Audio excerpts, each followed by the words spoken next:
Hi everybody and welcome back to the Custom Model Guy. Now we've been away for a little while due to a slight hiatus with the DeLorean build. Some of you may have been watching that, following that series. We actually lost one of the seats. Luckily that has now arrived, so I'll be getting back on with that build. In the meantime I decided to get on with my 2013 Camaro Bumblebee build for my godson Sam. Now when I actually opened this box up, I also noticed one of the seats was missing. I don't know what it is with seats at the moment, so I've had to write off to Revell in Germany to get a replacement one of those, but I decided to start with the build anyway. And in the meantime I've had family birthdays and also had a massive change around of the studio. Everything was fine in the summer, but in the winter when it was raining I found that the when I had the spray booth hose, extraction hose hanging out the window, I found the rain was driving in and spraying all over the back of my computer monitors, which wasn't ideal, and I didn't want my spraying time to be dictated by the weather, so I decided to have a complete change around of the studio, and that took a day or so as well. So but no, we're back on it now, and so we are using this 2013 Camaro from Revell, and we are going to be turning it into Bumblebee. Now when I opened the box up I didn't realise that this was actually a pre-painted model, so there was a fair amount of work getting the bodywork down to basics so I could turn it into the famous yellow for the Bumblebee. So without any further ado, let's get on and start this build off. Okay, so as I said, you can see that this is a pre-painted bodywork, and it's pretty atrocious because you can see the colour difference between the body and the bonnet, obviously sprayed at different times.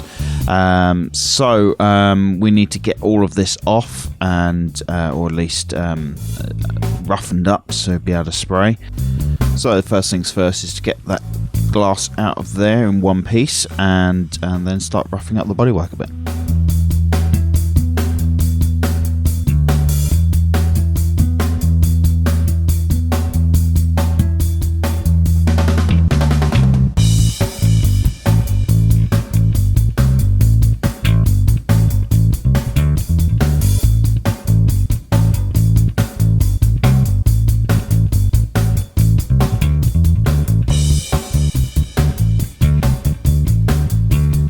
And to do this, I just use some Scotch Brite basically, just to take off the gloss coat and give something for the Zero Paints primer to key to.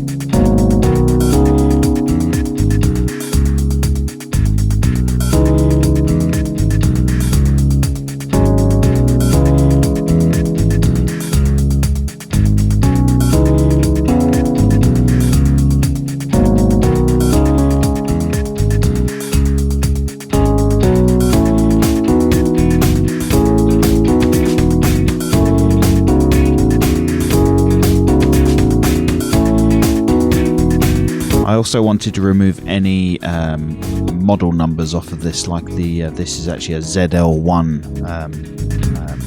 version of the Camaro, so I wanted to remove all of that as well. So I used a sanding stick just to remove that the raised section of the lettering on the bodywork there.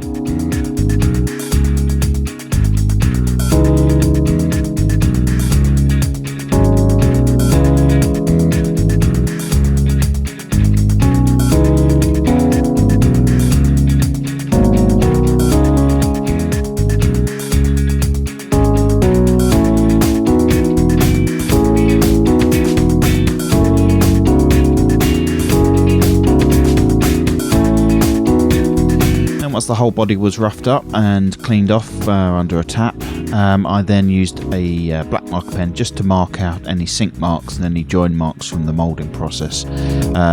This acts as a guide, so basically you mark off where the areas are that you need to remove, and then you sand it off, and once the black marker's gone, you know that excuse me, you know that the mark has actually gone, so you know where you've been and where you need to go.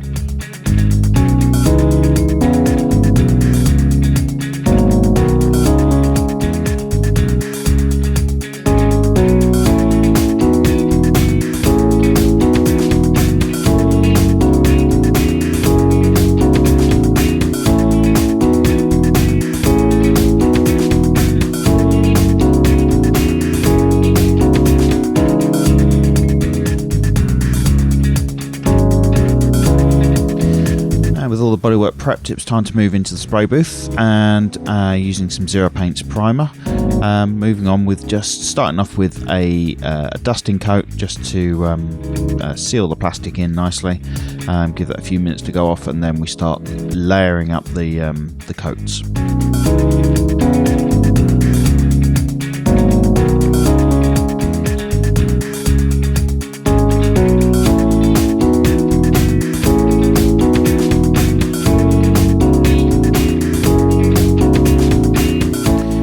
On the bodywork, I start with those hard to reach places like in the wheel arches and things like that, the areas that are easy to be forgotten.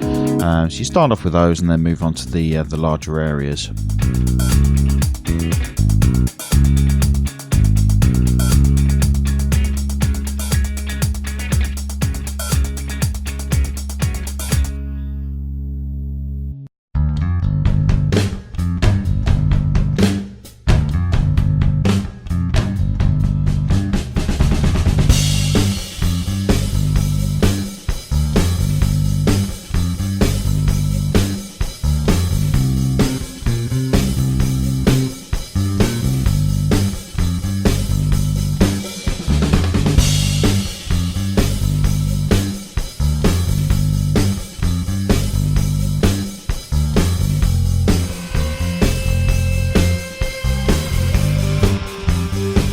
I've cut a lot of this out because basically it's the same as you always see in the other videos I've done.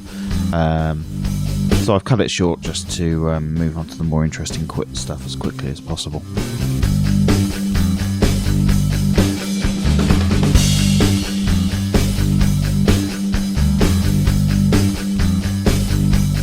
And once the first coat of primer have been left to go off for about sort of 5-10 minutes, I then moved on to the second thicker coat, and you can see I'm moving a lot more slower just to get the coverage build up.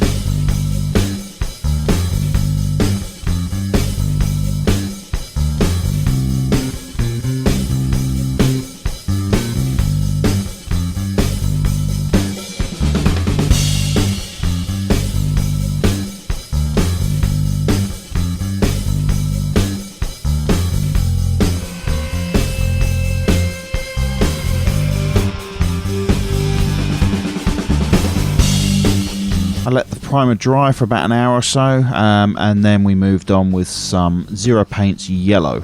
I think this is a Corvette yellow. Now this paint is extremely thin, and I started off having some problems with the paint. The brush was actually starting to spit a little bit, as you can see just there. Luckily it was on an area that I intended to paint black, so it didn't show up too much. I gave the airbrush a good strip down and clean, and it seemed to resolve the problem. I did fine with the yellow. It went extremely fast, so I was having to just allow the smallest amount of paint to flow through the brush at a time.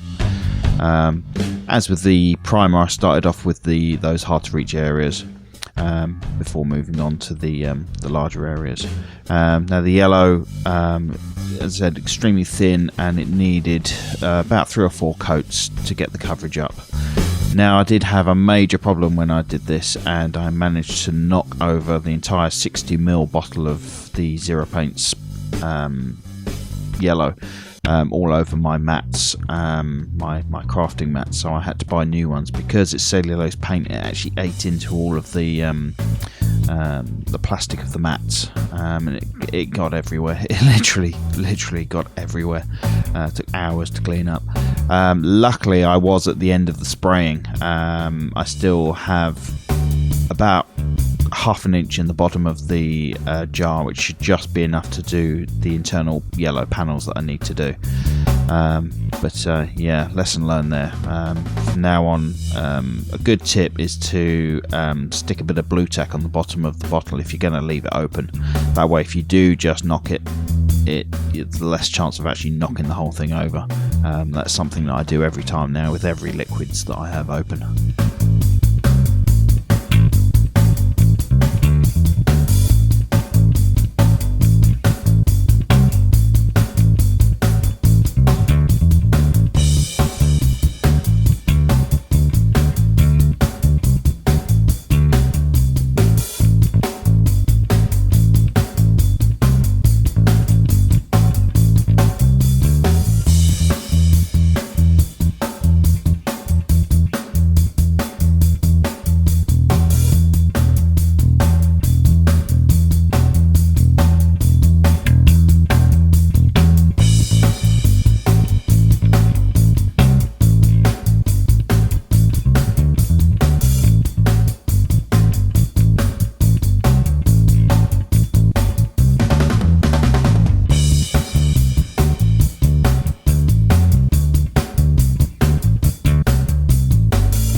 the yellow all done, I moved on with some black. I masked out the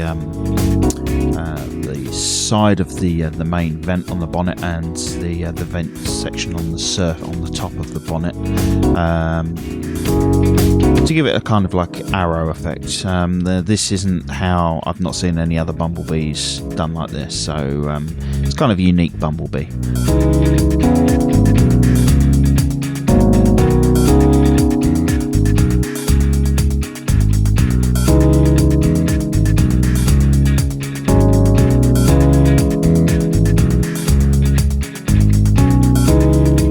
and also masked out on the main bodywork the side seals, the window frames. There were some roof gullies that I decided to put in some black, the rear spoiler, and there was a rear exhaust shield as well, which I decided to all do in black just to break up that yellow a little bit.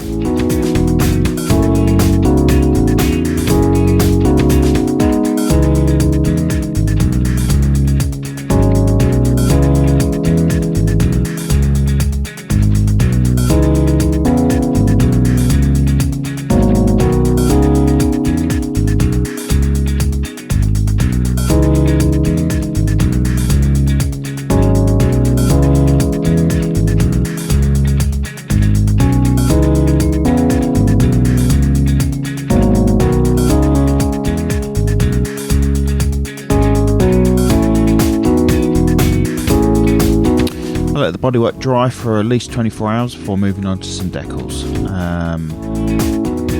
Decals, however you want to say it. And there were some indicator panels and some red light panels on the sides. There is the Chevy logo on the rear, some silver panels to go on the rear, and the main Camaro logo on the sides.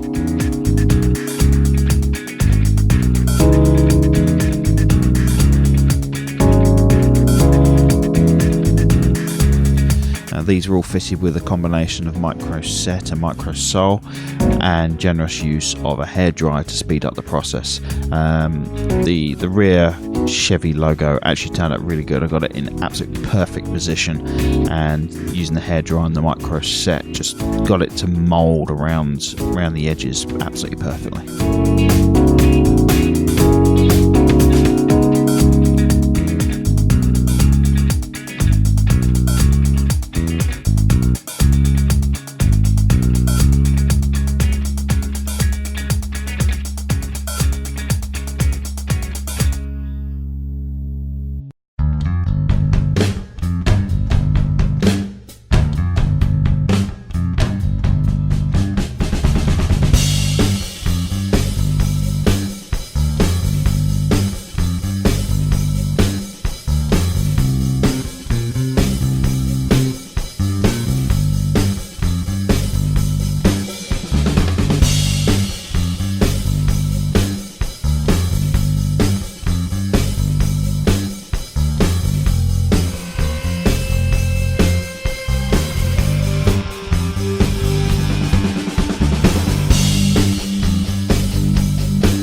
I left the decals to dry overnight and then moved on to some Clearcoat.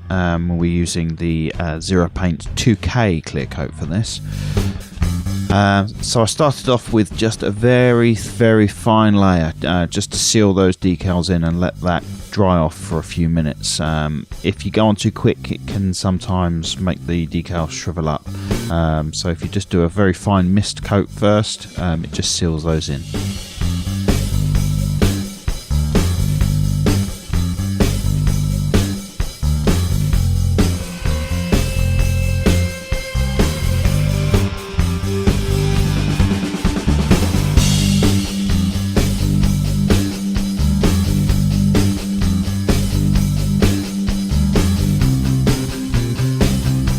And as always, I always start off with the hard to reach areas first, in those wheel arches along the seals and the underneath sections, before moving on to the main sections.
first coat just flash dried, you can then move on to the second coats and third coats, and just being a bit more confident, a bit more liberal with the mixture, just so you get a nice deep shine.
As you can see, I'm just moving on and really layering that on nice and thick now, almost to the point where it's starting to run, but that way you get a nice real deep shine to it, and you avoid any orange peel effect to the paintwork.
And that is it for this episode. As you can see, the bodywork turned out quite nice. There are a couple of little spots that I'm not happy with, but overall it's okay.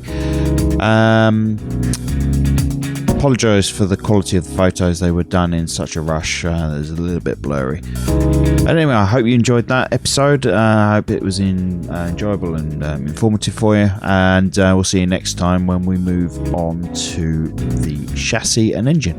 Thank you very much for watching.